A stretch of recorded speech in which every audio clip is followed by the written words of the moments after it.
Imagina un campo de batalla ya silencioso, donde el humo bajo aún serpentea entre los cuerpos y el olor a hierro permanece en el aire, pesado como una sentencia. El conflicto terminó, pero la guerra verdadera, solo cambió de forma. En las aldeas cercanas, las puertas se cierran con prisa, las ventanas se cubren y las madres aprietan a sus hijas contra el pecho, como si quisieran impedir que el destino entrara por el camino principal. Pero el destino siempre encontraba una manera, especialmente cuando llegaba montado a caballo. A lo lejos aparecen los vencedores. No cantan victoria, no celebran, observan, evalúan, eligen. En cada hogar marcado por la derrota, hay alguien que se vuelve vulnerable, las hijas de los hombres que cayeron, de los que huyeron o de los que se atrevieron a resistir. Ellas no heredaban solo el dolor del luto, heredaban el precio de la sumisión. El mundo feudal era cruel con las mujeres, pero era aún más cruel con aquellas que llevaban el sello invisible de la derrota. Cuando los caballeros desmontaban, el silencio del pueblo se hacía más denso, casi sólido. Las muchachas sabían lo que significaba una puerta golpeada con fuerza. Sabían lo que significaba cuando alguien de fuera de la familia llamaba su nombre. No necesitaban aprenderlo. La vida ya se lo había enseñado. Algunas intentaban esconderse, otras rezaban, otras simplemente esperaban, porque en la lógica de los vencedores, las hijas de los derrotados no eran vistas como personas, sino como botín, como una extensión de la guerra, como castigo. Lo que estás a punto de escuchar no aparece en tratados, no fue preservado en pergaminos y jamás sería admitido públicamente. Sobrevive solo en el miedo de los pueblos, en la memoria de las abuelas, en el silencio de las casas quemadas. Para entender el destino de estas jóvenes, es necesario reconocer primero qué significa vivir bajo la sombra de la derrota. Un peso que no termina cuando la guerra acaba, sino que continúa respirando dentro de las casas, de las memorias y de los silencios familiares. Muchos que ven este video saben, de alguna forma, lo que es pagar por decisiones que no fueron suyas, lo que es cargar estigmas heredados, nombres manchados, historias que comenzaron antes incluso de su propio nacimiento. Ese dolor atraviesa siglos. Las hijas de los derrotados no escogían la etiqueta que les era impuesta, crecían escuchando susurros, siendo observadas como si llevaran una marca visible en la piel. Eran víctimas de circunstancias políticas, decisiones masculinas, pactos de sangre que nunca firmaron. Y aún así, eran ellas quienes pagaban el precio más íntimo de la caída de sus padres. El destino malicioso que el mundo reservaba a quienes no tenían protección, prestigio, ni voz. La sociedad medieval, construida sobre jerarquías rígidas, sabía convertir la vulnerabilidad en sentencia, y estas jóvenes lo experimentaban demasiado pronto.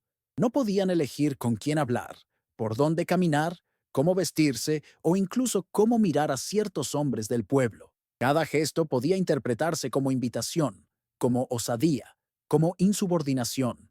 La derrota de sus padres se convertía en un lente deformado que los vencedores usaban para moldear su futuro. Ese tipo de dolor, el dolor de ser castigada por algo que no hizo, resuena hasta hoy en personas que enfrentan rechazo familiar, discriminación silenciosa o juicios basados en su origen. Por eso esta historia toca tan profundo, porque habla de injusticia, de desamparo, de vidas determinadas, no por elecciones, sino por heridas heredadas. En periodos feudales y posguerra, la lógica de la victoria no terminaba en el campo de batalla, se extendía hacia las casas, los cuerpos y las generaciones futuras. Los vencedores creían tener derecho no solo a las tierras de los derrotados, sino también al destino de sus familias. Era una manera de consolidar poder, borrar linajes rivales y reafirmar la jerarquía que sostenía todo el régimen. Las hijas de los derrotados se convertían, en este contexto, en piezas silenciosas de un tablero que nadie se atrevía a cuestionar. Los señores feudales y caballeros que regresaban de la guerra traían consigo una psicología marcada por violencia, privilegio y absoluta certeza de autoridad. La victoria alimentaba un sentimiento de posesión, una idea distorsionada de que todo lo que sobrevivía en la aldea les pertenecía por derecho de espada. Y cuanto más vulnerable la persona, mayor el impulso de dominio. Para muchos de ellos, las jóvenes de familias derrotadas eran vistas como una extensión de la guerra, una manera de dejar claro quién gobernaba ahora. La comunidad, marcada por el miedo y la necesidad de sobrevivir, contribuía involuntariamente al sistema. Los familiares evitaban confrontaciones. Los sacerdotes señalaban la sumisión como virtud, y las casas vecinas cerraban las ventanas cuando veían aproximarse a los caballeros. El silencio colectivo funcionaba como un escudo para los actos de los vencedores, protegiendo comportamientos que la moral pública jamás admitiría en voz alta. Al final, esta dinámica revelaba la psicología del poder en su forma más cruda: el deseo de controlar vidas que no podían defenderse, el placer sombrío de imponer destino a quienes no tenían elección, y la necesidad de reafirmar dominio a través del cuerpo y la vulnerabilidad ajena. Así se sostenían los imperios, no solo con espadas, sino con miedo, y era en ese ambiente donde el destino malicioso de las jóvenes comenzaba a materializarse. La noche caía pesada sobre la aldea, y solo la luna iluminaba las casas de madera, proyectando sombras largas que parecían observar cada movimiento. Las madres recogían a sus hijas antes del anochecer, como si la oscuridad fuera capaz de arrastrar destinos no deseados hasta la puerta. Pero las jóvenes sabían que cuando los vencedores querían algo, ningún candado era suficiente. El sonido de los cascos, lento, calculado, anunciaba más que la llegada de caballeros. Anunciaba la continuación de la guerra por otros medios. Una de estas jóvenes, de no más de 14 años, estaba sentada cerca del fuego, abrazando un pañuelo que había pertenecido a su padre muerto en batalla. El tejido, desgastado por el tiempo, era su único recuerdo seguro. Cuando el caballo se detuvo frente a la casa, su mirada se endureció. No había llanto ni desesperación, solo una comprensión silenciosa, el destino que todos esperaban que aceptara. La madre corrió a cerrar la puerta, pero el golpe llegó antes de que la madera encajara en el marco. Afuera, un caballero descendió lentamente, ajustando los guantes mientras analizaba la casa como quien evalúa propiedades recién conquistadas. No había prisa en sus pasos. Sabía que nadie se atrevería a impedir su entrada. Toda la aldea estaba inmóvil, cada habitante escondido detrás de paredes delgadas, conteniendo la respiración, fingiendo no escuchar. La puerta se abrió. El caballero no necesitó decir su nombre. No hacía falta. Representaba una autoridad que no dependía de palabras. La joven se levantó despacio, con la postura rígida de quien ha aprendido demasiado temprano que resistir no es opción. Sus ojos encontraron los de él solo por un instante, y en ese breve encuentro comprendió que su vida había sido reescrita, no por elecciones, sino por la derrota de su padre. El caballero inclinó la cabeza, gesto breve, casi cortés, pero cargado de una malicia silenciosa. Así comenzaba el destino, sin violencia explícita, sin gritos, solo con la certeza cruel de que ella ahora pertenecía al lado vencedor de la guerra. El destino de las hijas de los derrotados no era decidido en plazas públicas, sino en los mecanismos invisibles que mantenían en pie el orden feudal. La crueldad no necesitaba decretos, bastaba la estructura silenciosa que todos aceptaban por miedo. La primera pieza de esta máquina era la posesión implícita. Cuando un caballero ponía los ojos en una joven, la comunidad entendía que ella quedaba reservada.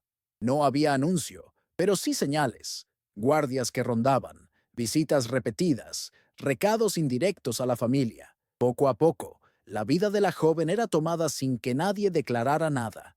La segunda pieza era el aislamiento emocional. Las hijas derrotadas aprendían a no hablar demasiado, a no sonreír demasiado, a no hacer preguntas.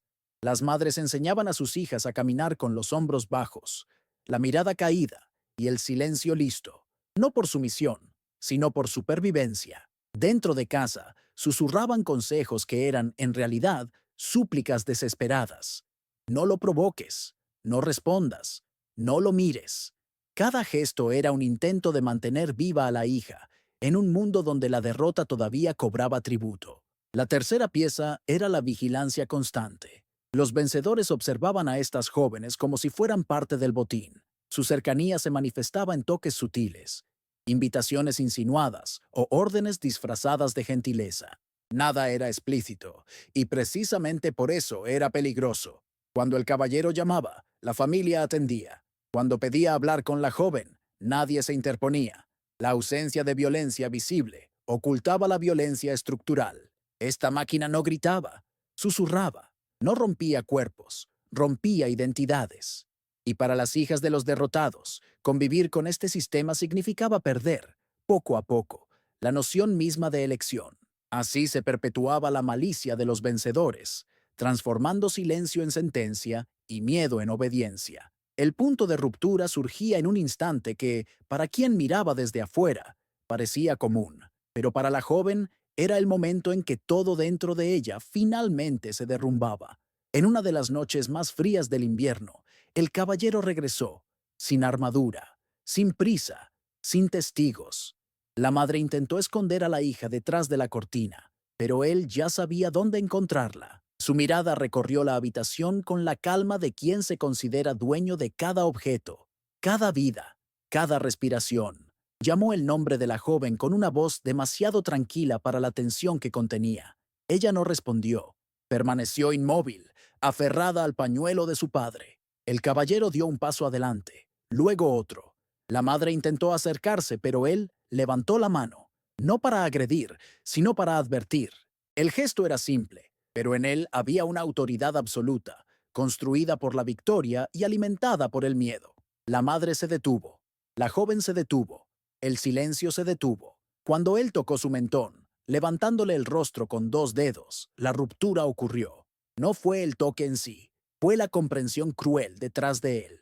En ese instante, ella no era hija, no era persona, no era nadie. Era consecuencia, consecuencia de la derrota del padre, consecuencia de decisiones de hombres, consecuencia de una guerra que nunca fue suya. Sus ojos se llenaron de algo que no era lágrima ni rabia, era la muerte lenta de cualquier esperanza. Su respiración se volvió corta, su cuerpo tenso. El pañuelo cayó al suelo, y el caballero, al percibir la fragilidad que había provocado, esbozó una sonrisa casi invisible, una sonrisa que revelaba el verdadero significado de vencer. La joven no lloró, no gritó, pero por dentro, algo finalmente se quebró, y desde ese momento comprendió que no había camino de regreso para quien nace del lado equivocado de la guerra. Después de ese instante de ruptura, nada en la aldea seguía igual, aunque, ante los ojos de los vencedores, todo pareciera funcionar como antes. La joven caminaba distinto, como si cada paso cargara un peso impropio de su edad. Las personas la miraban con mezcla de pena y temor, conscientes de que lo que le sucedía podía ocurrirle a cualquiera. La derrota no se limitaba a los hombres caídos en batalla, se derramaba sobre esposas, madres e hijas como una sombra imposible de disipar. Algunas jóvenes eran llevadas al castillo, donde continuaban recordando su destino, no por violencia física, sino por la atmósfera de dominio que impregnaba cada corredor. Otras permanecían en la aldea, marcadas por la mirada de los caballeros y el silencio de las vecinas. Su presencia se convertía en un recordatorio viviente de lo que sucede cuando el poder se mezcla con impunidad. Con el tiempo, estos episodios comenzaron a moldear la cultura local. Familias enteras cambiaban de comportamiento, matrimonios apresurados para proteger a niñas jóvenes, padres escondiendo hijas durante invasiones, madres enseñando a sus hijas a caminar con la cabeza baja, a no llamar la atención, a evitar los caminos de los hombres del castillo. La comunidad desarrolló una forma propia de supervivencia, hecha de susurros, rutas secretas y códigos silenciosos. Y aun cuando la guerra terminaba, sus consecuencias seguían vivas en las generaciones siguientes. Las hijas de estas jóvenes crecían bajo la misma sombra, escuchando historias que nunca eran contadas hasta el final. El trauma se volvía parte de la educación, la desconfianza parte de la identidad, y la memoria de los vencedores, un aviso eterno. El poder no necesita estar presente para herir. Basta con que haya estado una vez. Así, el destino de las hijas de los derrotados no era solo un hecho histórico, era una herida colectiva, transmitida como herencia invisible. Cuando observamos el destino de estas jóvenes, entendemos que la guerra no termina cuando las espadas son envainadas. Continúa, silenciosa, dentro de las casas, de las memorias y de las vidas que jamás pisaron un campo de batalla. Estas jóvenes, olvidadas por los libros y borradas por la historia oficial, Se convirtieron en testigos mudas del precio que la derrota impone a los vulnerables. No empuñaron armas, no hicieron alianzas, no escogieron bandos, pero pagaron, solas, el tributo más íntimo de un mundo gobernado por la fuerza. El silencio que envolvía estas historias no era accidente, era estrategia. Era la manera en que los vencedores perpetuaban el dominio mucho después del fin de los conflictos. El sufrimiento de ellas no dejaba marcas visibles en las murallas del castillo, pero sí cicatrices profundas en la estructura social, cicatrices que moldearon generaciones de mujeres enseñadas a temer, a retroceder, a esconderse. El poder, especialmente el ejercido sin testigos, siempre prefiere actuar en la sombra, y es en la sombra donde viven las historias más crueles. Hoy, al revisitar estas memorias, comprendemos que la victoria y la derrota no son solo eventos militares, son fuerzas que atraviesan el cuerpo humano, que modelan cómo se organizan las sociedades, que definen lo permitido y lo silenciado. Las hijas de los derrotados no desaparecieron, aún resuenan en los miedos heredados, en los comportamientos cautelosos, en las historias que nunca llegaron a las páginas de los historiadores. Y queda una última pregunta, tan antigua como la propia violencia humana. ¿Cuántas vidas siguen siendo moldeadas por batallas que nunca lucharon?